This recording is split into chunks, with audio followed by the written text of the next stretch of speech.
So hello, many of you will know me as Australia's Ambassador for Gender Equality, but recently my two worlds collided and I am also a passionate wildlife carer with ACT Wildlife here in Australia in Canberra. So as I was heading to work at DFAT, I got a call out that there was a Microbat rescue at my building in DFAT, and I had all my bat gear in the car, so I raced up and found this little fellow here, which is a Gould's Microbat. He was in the ceiling, he was terribly dehydrated, and I was able to rescue him and then get him rehydrated and then home and fed. This little guy is absolutely amazing. So first of all, he moves around. He's a Gould's Microbat. He moves around by something called echolocation, where he really sees with his ears. So he sends out about 10 pulses a second when he's flying around, and those pulses bounce off objects like insects or walls or other structures, and he can then find the shape and size of them. When he finds an object like an insect, those pulses go up to about 100 per second. So he's quite amazing.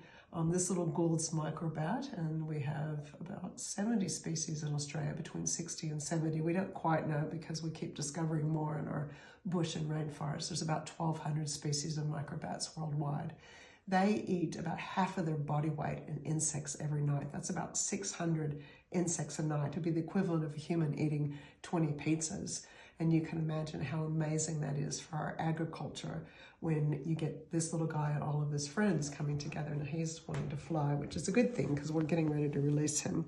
To keep him hydrated, I first had to subcut him because he was terribly dehydrated, but I now give him just out of this and he'll drink it up. And when we're ready to feed him, we give him these yummy little mealworms dipped in some insect powder, which he eats. And we will also feed them crickets or other insects that we catch until they're ready to go back into the wild. So this little person, we'll see if he's wanting to eat for us. There he goes. Our little Gould Microbats, we have around 70, as I said, species in Australia, and this little Gould weighs about 12 grams, but the smallest one I've cared for is under 3 grams, and the largest one would be, in Australia, would be around 100 grams or so. So if I show you what I do when I check them, when I get them, we will look at their little wings here. I'm never going to force him to pull his wing out, but if he wants to do that for me, I can just give you a sense of the wing. And we always check when we get them to make sure that their wings don't have holes or that they don't have terrible bruises. And this little wing looks pretty healthy.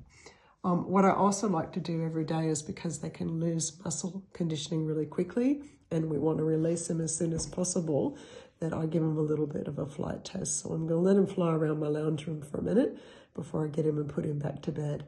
And you can just see how this little fellow, 12 grams, become an amazing flight acrobat pretty soon. So let's see if he wants to fly. I think he does. He's pretty active, although he's pretty happy having his mealworms in my hand. Now, one of the really important things I want you to know is that I'm bat vaccinated, and he's flying around, but he's going to hide a bit. I'm bat vaccinated, so I can care for these bats because I am vaccinated against this virus. You should never, ever try to touch a bat or capture one on your own. If you get the virus, it's very dangerous, and only those who are vaccinated and experienced carers should do that. Let's see if he wants to fly a bit more.